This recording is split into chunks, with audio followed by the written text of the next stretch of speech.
കൂട്ടുകാരെ, ഇവിടെ ഒരു ഉത്സവ പറമ്പിൽ ഈ ആനക്കുട്ടന്റെ ഒരു സർക്കസ് പ്രോഗ്രാം നടക്കുവാൻ പോവുകയാണ്. സർക്കസിൽ ആനക്കുട്ടനോടൊപ്പം ഒരു പെൺകുട്ടിയും കൂടി ഉണ്ടായിരുന്നു. എന്നാൽ പ്രോഗ്രാം നടക്കുന്നതിനിടയിൽ ആനക്കുട്ടനൊപ്പം ആ കൂടാരത്തിന്റെ അത്രയും വലിപ്പമുള്ള ടേബിളിൽ കയറി നിന്ന പെൺകുട്ടി കാൽ വഴുതി നിലത്തേക്ക് വീഴാൻ പോകുന്നു.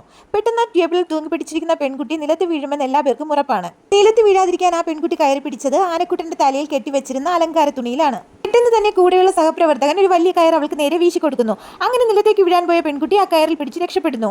എന്നാൽ അതേസമയം ബാലൻസ് തെറ്റി ആനക്കുട്ടനും ആ ടേബിളിൽ നിന്ന് നിലത്തേക്ക് വീഴാൻ തുടങ്ങുകയായിരുന്നു. 4 തവണ ശ്രമിച്ചിട്ടും ആനക്കുട്ടനെ ടേബിളിലേക്ക് പിടിച്ചു കയറാൻ സാധിച്ചില്ല. ഈ കാഴ്ച കണ്ട് കാണികളെല്ലാം പരിഭ്രമിച്ച് നിൽക്കുകയാണ്. ഞങ്ങൾക്കകം തന്നെ പിടിവിട്ട് ആനക്കുട്ടൻ നിലത്തേക്ക് പോയി. എന്നാൽ അവിടെ ഒരു അത്ഭുതം സംഭവിക്കുകയാണ്. വിശാലമായ തന്റെ ചെവികളെ ചിറകുകളാക്കി അവൻ മുകളിലേക്ക് പറന്നുയർന്നു. കാഴ്ച കണ്ട് സന്തോഷം കൊണ്ട് കാണികളെല്ലാം തുള്ളിച്ചാടി. വളരെ സന്തോഷത്തോടെ അവൻ പറന്ന് കൂടാരത്തിന് പുറത്തെത്തുന്നു. അതിനുശേഷം അവിടെ നിന്ന് ആകാശത്തേക്ക് പറന്നുയരുകയും ചെയ്യുന്നു. അവിടെ നിന്ന് അവൻ നേരെ പോയത് തന്റെ അമ്മയെ കാണുന്നതിന് വേണ്ടിയായിരുന്നു. ഈ സ്നേഹത്തിന്റെ ആഴം മനസ്സിലാക്കിയ കാണികൾ ഇടപെട്ട് അമ്മയും മകനെയും വനത്തിലുള്ള അവരുടെ ഫാമിലിയുടെ അടുത്തേക്ക് പറഞ്ഞു വിടുന്നു.